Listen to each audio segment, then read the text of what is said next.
Come on up.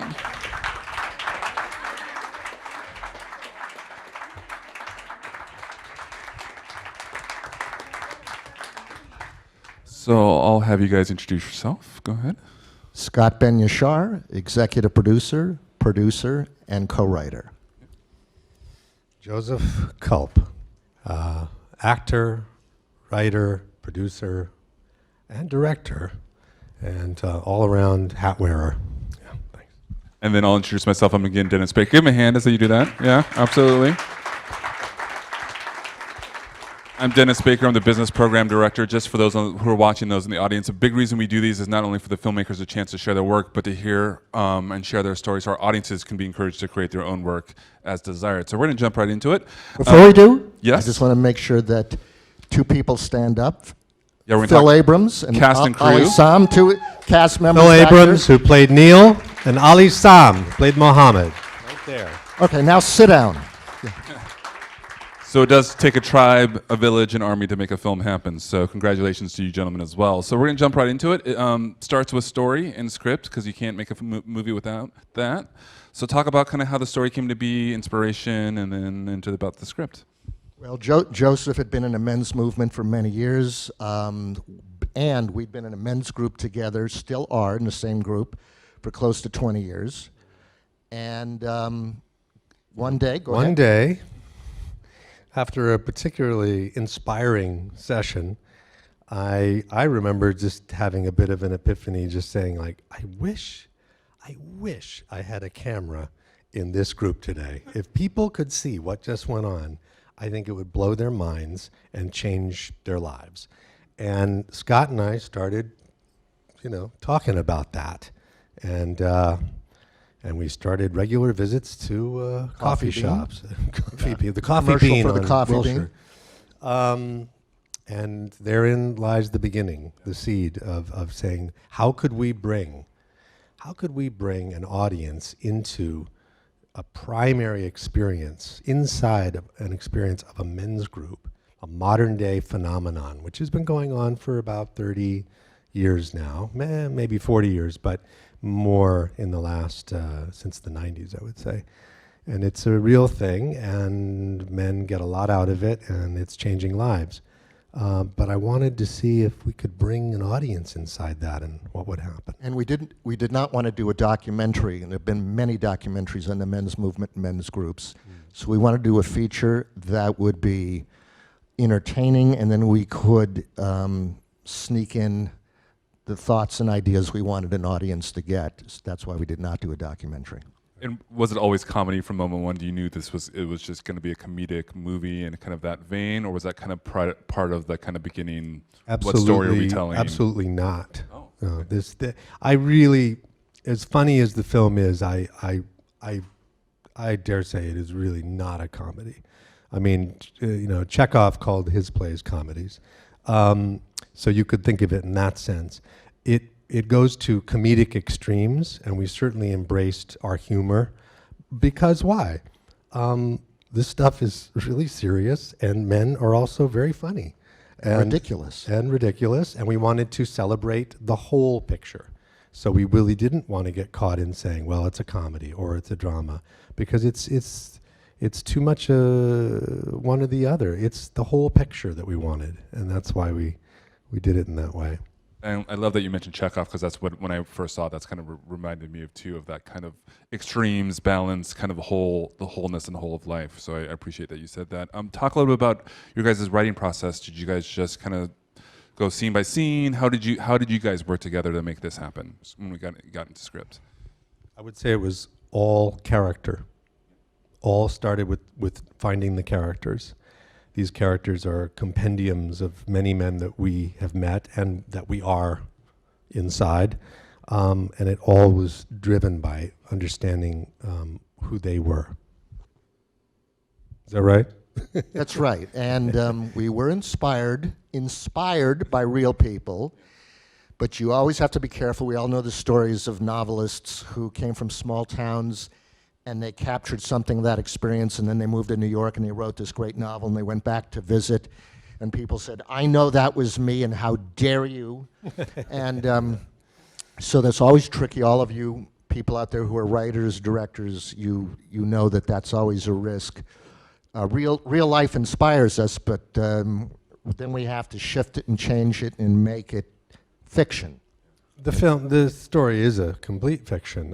It is based on experiences that we both have had, probably not to the extreme that you see in the film, but that's on purpose. How do you get these messages to read?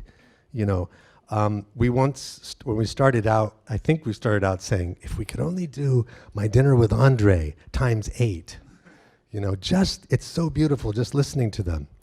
And then, you know, Scott and I come from the theater originally, and I've been a writer, screenwriter also for many years, and then your sense of story takes over, and you say, you know, these guys have to go somewhere. It's not, someone said, hey, this, you know, the Hateful Eight, you know, you guys could be the Grateful Eight. So we didn't set out to do an action film in a room, but maybe that's what happened. Talk a little bit, did you guys only write when you guys were in the coffee house together, or did you guys separate and write some stuff and come back and talk about it? We separated like all couples do, and come back together, and we'd either pat each other on the back or shake our head and say, no, that doesn't work. That doesn't. But it was great to write together, sitting together, because then, of course, you could feed off of each other and say, yes, and then, you know, so that's the way to do it. And, you know, screenwriting, I think it's the only, I'm going to say this, I think it's the only art form of writing that you can really do with partners. I mean, writing a novel with someone, you could do it, but it's kind of a personal thing. But screenwriting lends itself to partners, at least one other. Because, you know, there's one guy who's writing the stuff down, and there's one guy walking around the room, and then you switch. And then this happens, and then, did you get that down? And so you sort of switch off being the, you know, the vehicle of the writing, and it works. And then kind of talk about the draft process. When did you guys start figuring out, okay, we got something here that we're ready to move forward on? What was kind of that process for you guys? Those of you who write know what it's like when you say, it's done, I've got it, we've got it, it's right, and then you sleep on it, the next day you look at it and say, oh no. You call the other guy up and go, that was completely wrong, we have to completely redo It's not ready, that. it's not ready, we're missing, we have to have a whole other act, or this is too long, or this is too short. So yeah, so there, all of you who write, you know there's a certain point where you say, all right, I have to trust that it's there, and the rest will come out as we go through the rest of the process. But as we know, the script is just one movie, and the second movie is the one you shoot, and the third one is the one you edit. So you have to just trust that you're not going to get there all at once at the script, and trust that it gets there. That being said, one of the questions we often do get is, you know, how much of this film was improvised, and what did you guys, you know, did it grow once the actors got involved and all of that? And of course it grew when the actors got involved, but the script that was written is what you see. The actors mastered this material and got it letter perfect. And there's other reasons why they had to do that, because it was the only way we could shoot the film. Yeah. Give us a little timeline about how long into the writing process were you like, okay, we're writing, we're still going to be working on it, but now is the time to start pre-production and start getting people on board and starting kind of building the team. Once you have a script and say, we like this script, and then you start showing it to people and they say, yeah, we kind of like it too, or we really like it, or why would you make that film? You know, why aren't they, where are the hitmen? Why aren't they going, you know, why don't they meet up with the hookers and all that? And you're really going to do this in a room with some guys? And yet, you know, we started feeling good about it. And that the next stage was, okay, how do we shoot? How do we get money? Can you talk a little bit about that? What was your financing like? Out of pocket? Did you do Indiegogos, crowdsourcing? Is there anybody here who's raised money to make a movie? Couple. One person. One man. Brave human being. Brave man. Well, it's almost too much to talk about, other than to say that we finally had some financing in place. And then a few weeks before we were going to shoot, the financing dropped out. And Tends to happen. I did what we are told you never, ever, ever do. If you remember the producers, the play, I went and borrowed the money, the extra money we needed, borrowed, and I can get into it later about why I did it. But I'm happy I did it because this is a film that I wanted to make before my end of days, and so I was willing to take that risk because it was that important to me. When you do lose financing, I don't know what people do when they lose. Most of the time, people fold up. You don't shoot the movie. That's You don't what shoot happens. it. But we had a cast ready to go, a cast who actually rehearsed for an entire week before we shot, like a play. We had a crew that came on at the last second. We got the house we got at the last second, which originally we had and then lost and couldn't afford. And I just felt we have to do it. Well, let me say something about that.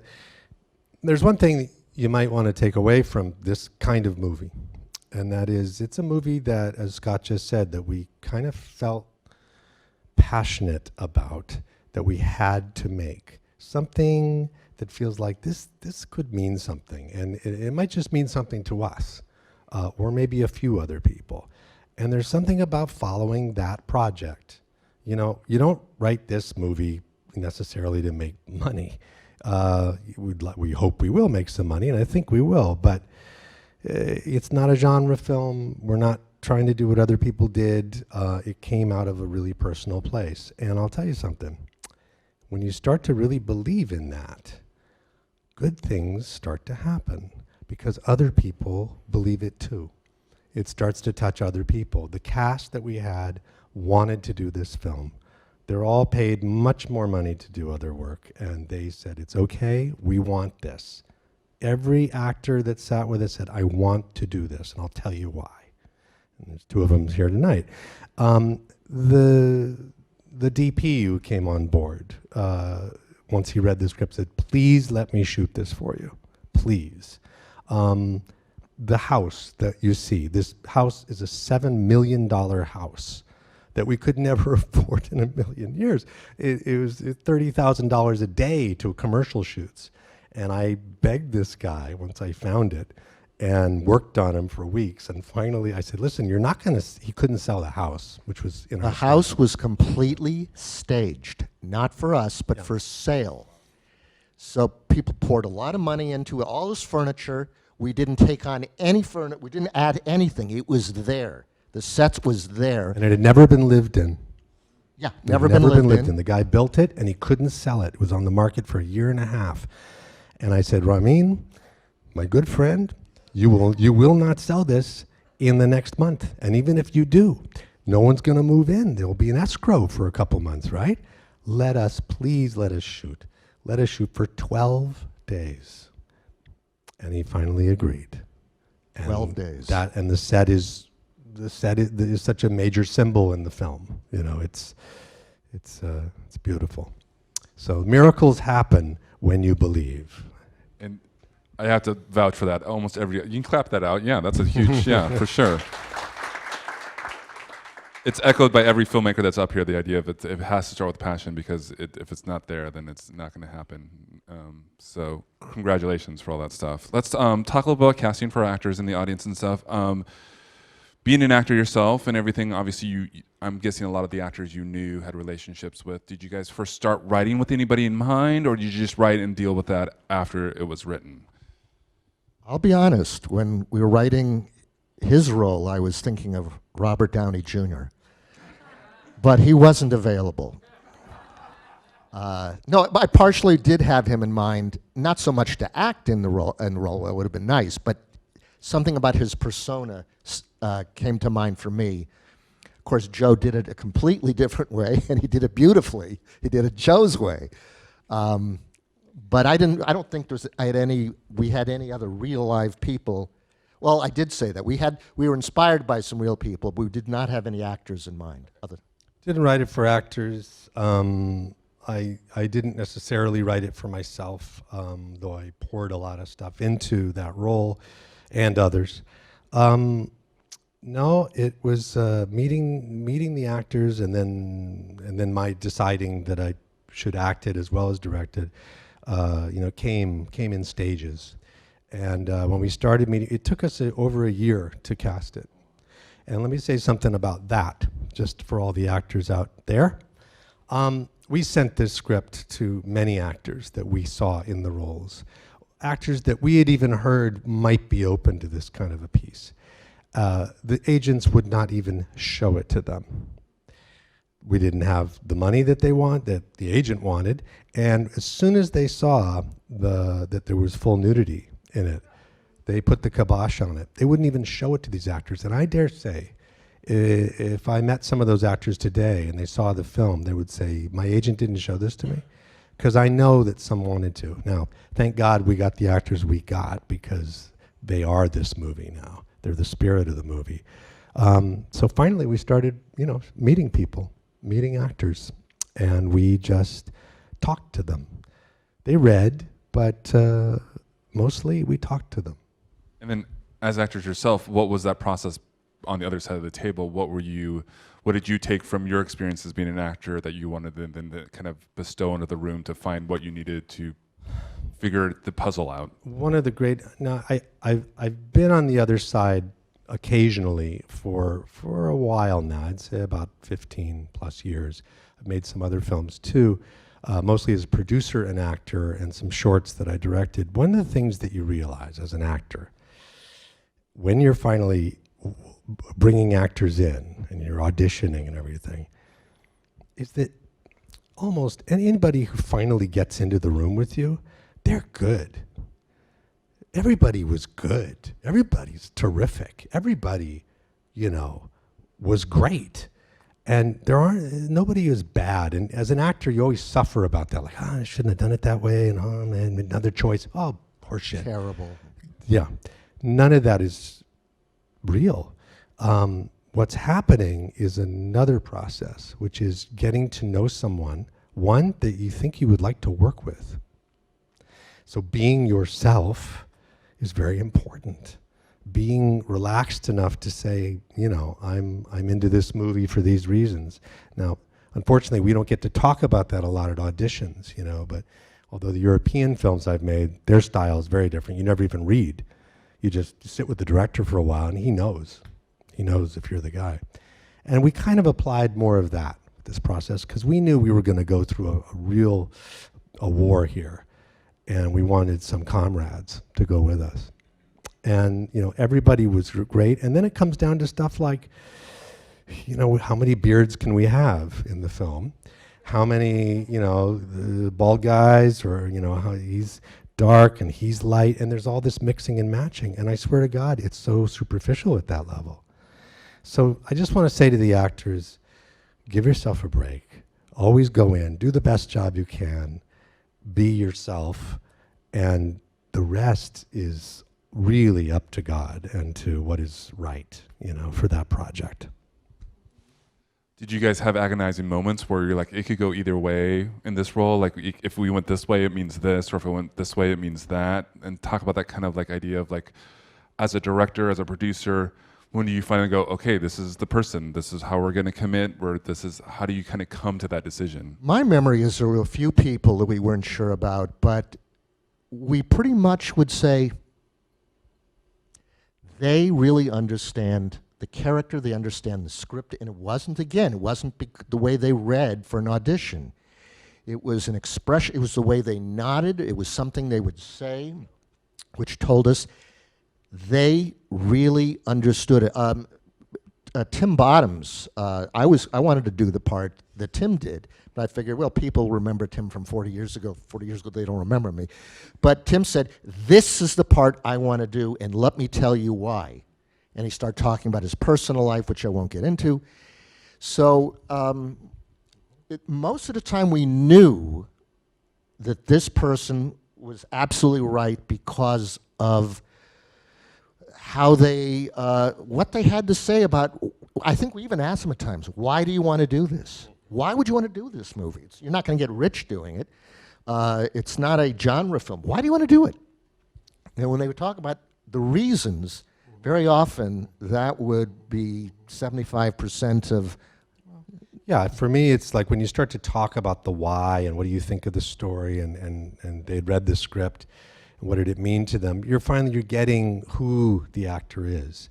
Because even though there's outstanding and fine acting in this film in terms of skill, there's more there than that. There's who that actor is and how he's going to be with us sitting for 3 weeks in a group like that and meeting every day and sitting in the exact same spot and coming right back into the experience. And I don't know, finally there's an intuition about that.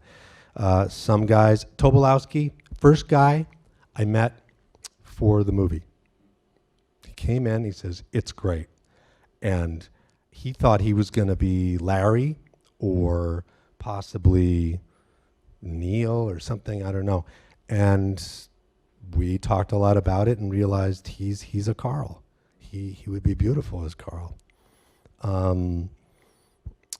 The other guys, fell in one at a time. Terrence Rotolo, who does an outstanding job as Eddie, he came in and met us, and I think right from the get-go, it was like, this is the guy. He was scary. This is the guy.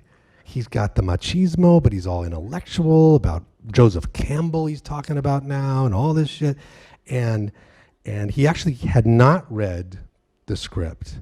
He came into the meeting. Now, Terrence is a wonderful actor, but he's done a lot of work as a stuntman over the years. And so I don't know exactly how he got the meeting, but he came in and he talked about it. And he looked at us very suspiciously. Then he went away and read the script, and he came back and went, holy shit, you guys, I have to do this movie, And we saw a couple other, Latino actors and all that, but this guy he never left us. He was always the guy. So sometimes it happens like that. Yeah. Sounds like when you know, you know. When you know. Great. Let's talk a little bit. I'd love to get into the idea of the multiple hat situation, especially when you're starting to move into production and you're producing and you guys, there's so much to do on a day and then planning next days and multiple days ahead of time. But then also as a director, you have to be in the moment, you have to be in the scene, but then you're also acting in it as well. And there's just so much going on. So talk a little bit about how did you guys navigate all that? We had the impossible situation. I knew that Joe was tremendously talented, and I was scared to death at the idea that he would try and do all of these different things. But there weren't directors around who were going to work for next to no money, and some of the actors that we interviewed, for a couple of them that for the part of Michael, simply did not understand the character. Did not understand it. So even if I was against Joe doing everything, there was no choice, and he was fantastic. He was great. Well, for me, thank you, but for me, it was... He wanted to do him at all. It was always in the back of my mind, but, I was ready to find another actor to do this, and then we really saw some nice guys and everything, and it just never felt right. And, I said, listen, it's kind of seamless. Michael, the unofficial leader of the group, I can direct this thing. I've been directing for years in theater. I'm a theater director. I know how to handle guys. I know how to handle big chunks of scenes. I just had a certain confidence in it that it would be okay. And it turned out it did. I had to put enormous trust in the DP, in Monty Rowan, who did a fantastic job. And Monty and I went over all the shots, and I would look at them, and we shot with 2 cameras, which was the only way to get through our days like that. And then I had to kind of let go, because Michael had to be there in the group and acting. But when I wasn't quite on camera, and I could watch Phil Abrams doing his monologue, and I would say, that was great, don't cut, go back, fix that one line, and let's move forward again. I could do that.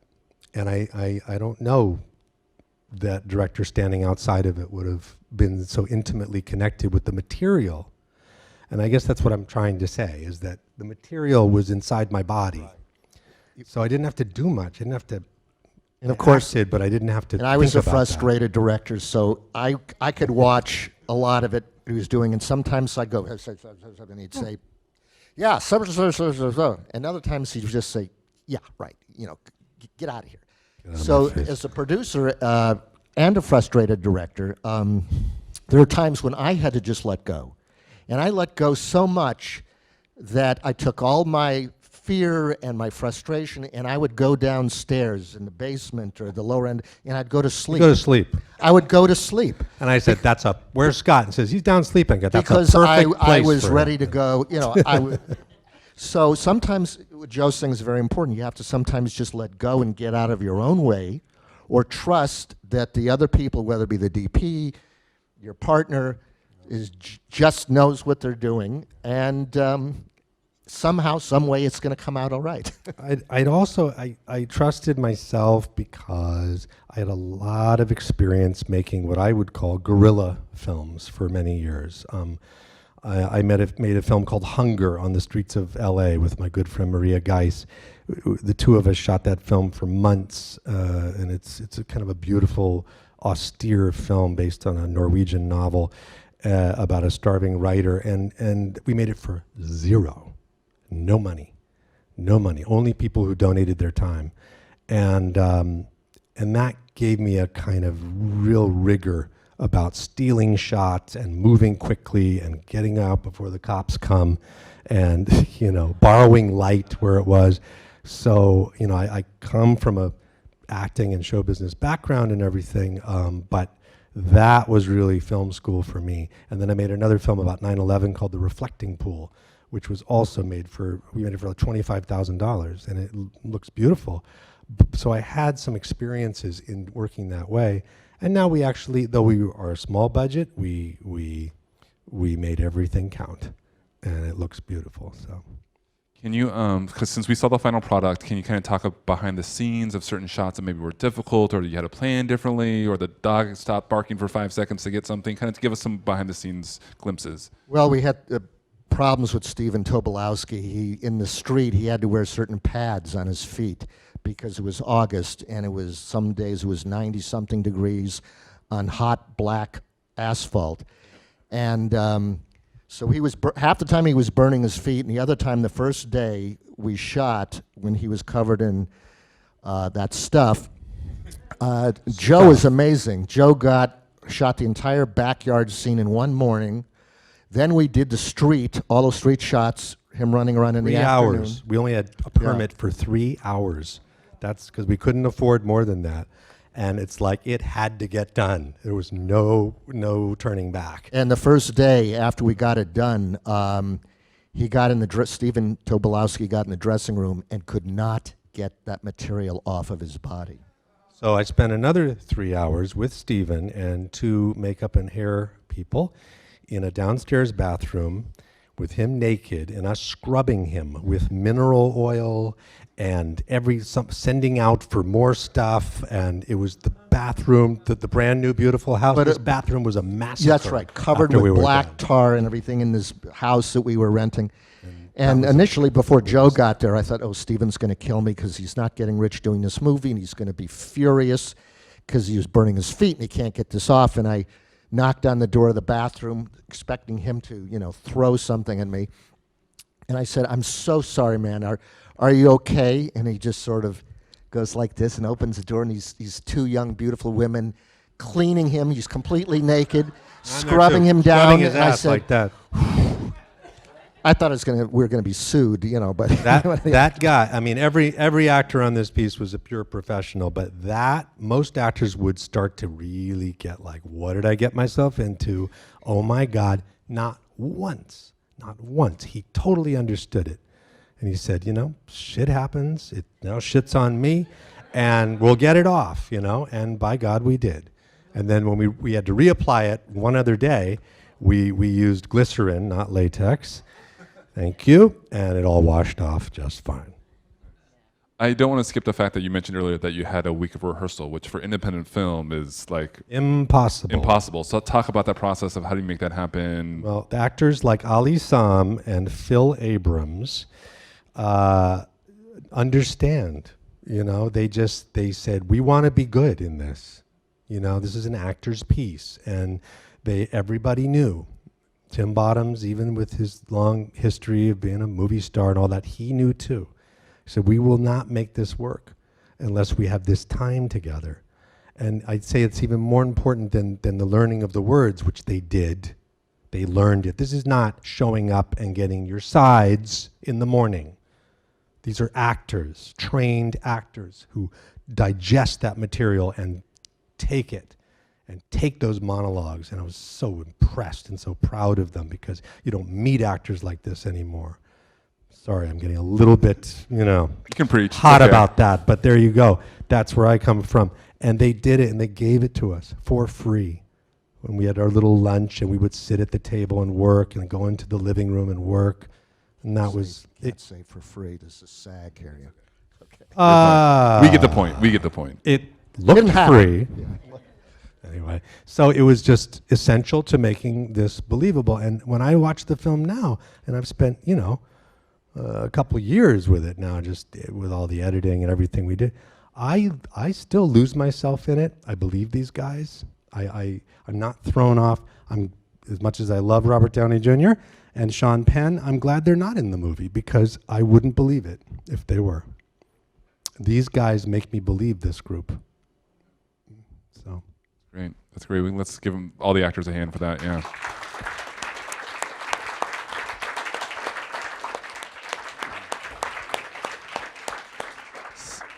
So let's talk a little bit about post-production, because as you mentioned, that's where the third movie happens. So how do you feel you prepared or maybe didn't prepare for the editing room for post-production while you were kind of in production and pre-production? Well, very tricky. You all know that sometimes editors will say to the director, leave me alone, come back in several weeks and we'll look at it together.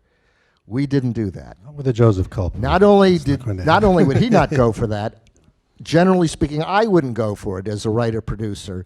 And the three of us were in there, and sometimes my son, who was one of the producers. And very interesting, because you have a whole committee, and sometimes I'd say, I don't know, and the three of them would say, it's fine. And it was, a lot of times it was by committee. So Which is the worst way to edit. Never do that, Yeah. ever. But because he's my partner and my friend, we had to allow that. he tried to throw me out, and most of the time I wouldn't go. And that was until finally when you just get tired. And then He fell asleep. That's right. I'd He get said- tired and say, he'd be carry snoring, on. and I'd say, just make that cut. I don't want to hear it. The post-production process. We had a wee bit of money left for post. We had enough, but not really. And that's always the case with low-budget independent films. Beg, borrow, and steal. So we'll get to why we're actually initiating an Indiegogo campaign right now for the distribution fund. The film is absolutely finished, and we did all the color work and the sound work and the editing. The editing took the better part of a year. Why? One, it was a massive amount of footage and a very intricate way to tell a story, to keep it interesting, to work with what we had. But more importantly, the editor had a day job. Yeah. He had to pay the bills. So he'd already been paid. And so he worked with us from, I'd go over to his house at 7 o'clock in the evening. We worked till we both were tired, which was usually 11 or 12. And then he would get up in the morning, go back to Fox and edit sports, And Dan O'Brien, if you're lucky to get him, do, because he's a true gentleman and just stayed the course, because it was an incredible amount of stuff to edit this film and make it really sing. It's a nuanced film. It's about behavior. It's about faces of actors, and really listening to those faces. And One of the he did important it. things I would share, though, is and it helps once you're no longer very young, you get older, you get more mature. When you realize you're doing a film and you don't have a gazillion dollars to do it, and you want to get it right, you have to have patience. You have to be able to say to yourself, I don't care how long this takes. I have to make sure that it's right, and I have to understand that the editor has another job, that we're all doing different things, and you have to be patient with yourself and not freak out and say, "Oh my God, I've got to get it in this festival by next month, or my career is over, my life is over." You can't do that to yourself when you make independent films on a conservative budget. And that's something I think that we were very good about, calming each other down and saying, Yeah. we're going to wait till this is right. And we edited it. We did a screening. It was even longer than this 2 hours. It didn't work, and we had a chance to see why. And then we had to go back to the editing room. And you have to not beat yourself up and say, this is how movies are made when you don't have a bazillion dollars. So patience, patience, patience, and believe in yourself. Yeah. You know, the film was it was an odyssey of post-production, and then when we got to the end, and now that we feel that this is really the definitive film, the next part of the journey starts. Yeah, so go ahead and talk about that, kind of the idea of distribution and what So you're how, this is the big question. You want to make a film, you want to be passionate, you're passionate about it, you believe in it, it's a story you think everybody should see, that they'll benefit from maybe. How are you going to get it seen? What films are in movie theaters today? Is that how you get films seen? Especially independent. Suicide Squad, I saw the other night. That's what's in the cinema. And a few others, but not too many others. Why? It costs too much money to put films out and expect people to go. Art house cinema, yes, it's alive, and I'm grateful it is. And this is going to be in those theaters. But still, how are you going to get people? How could I get this audience to go to this film if it's at the Laemmle or whatever? It's going to take a new approach. And most distributors, we have not signed with a distributor yet. We are still waiting on that because we're building a connection with an audience. We're building awareness about the film. A distributor will take your film and say, okay, for $80,000, we will get it in theaters and make some deals for you. And a week later, it's gone. And then you may not, it'll be on VOD and iTunes, and that's about it. And, you know, that's okay if that's okay with you. And that's just not okay with us, at least not yet. We think this film has something to say. It's not just a piece of entertainment. I hope it is entertaining, but it does, there's a social import to this film, and I really believe in that. And we've been screening it around the country and in Europe to various groups, some just general audience, but many that are associated with what you would call the men's movement and also women's movement, because the film speaks in that language. And we're trying to raise awareness about what is this film? What does it have to say to us? We think it's a catalyst for change. That sounds very pretentious, but why not? There isn't a film like it. It's inviting a conversation about men in community, men in dialogue with each other, in authenticity, struggling to be authentic. It's a real thing, and I think that all men in the world could benefit from a men's group. But the bottom line is that most independent filmmakers are not marketing people. They don't want to distribute it. And one of the ways you know you have a great movie is when a distributor comes to you and says, we want your movie. Even if you don't make 1 cent, the distributor takes all the money.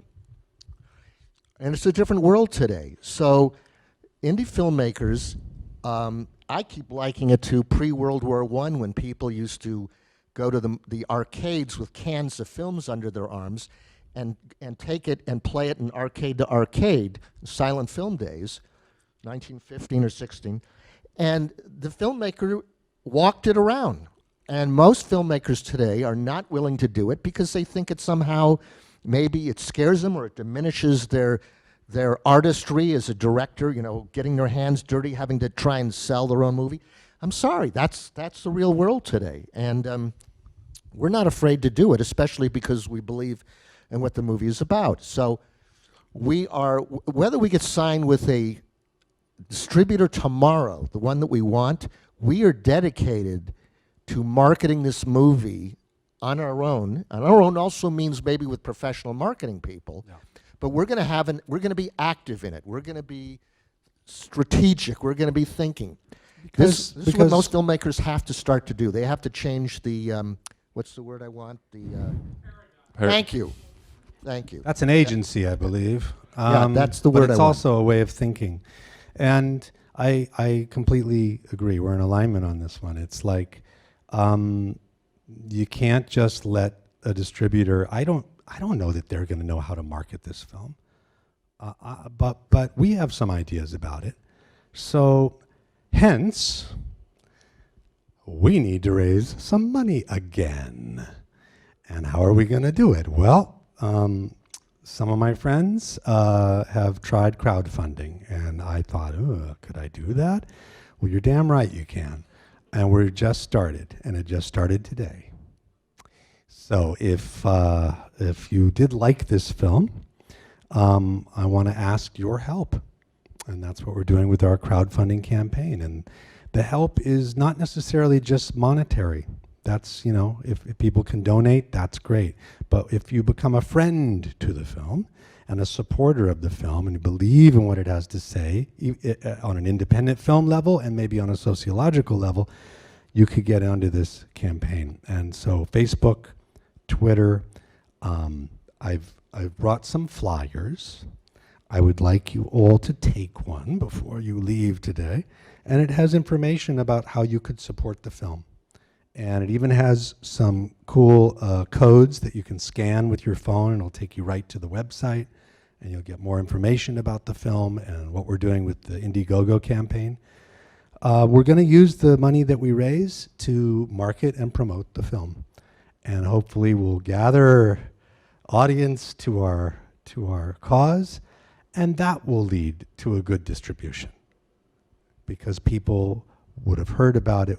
All of you tonight, if you like the film, you may mention it to loved ones or family members, and they're going to go, oh, she told me about that film. I want to see that film, see that out there.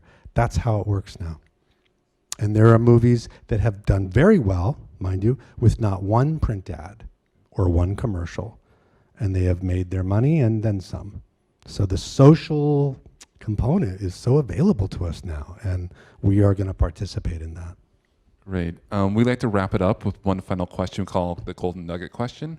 So from the perspective of writing and producing, from the perspective of writing and directing, if people watching online or in the audience forget all the wonderful information you said and only hear one thing, if you could just leave them with one thing to remember, what would that one thing be after you've gone through this process of making an independent film?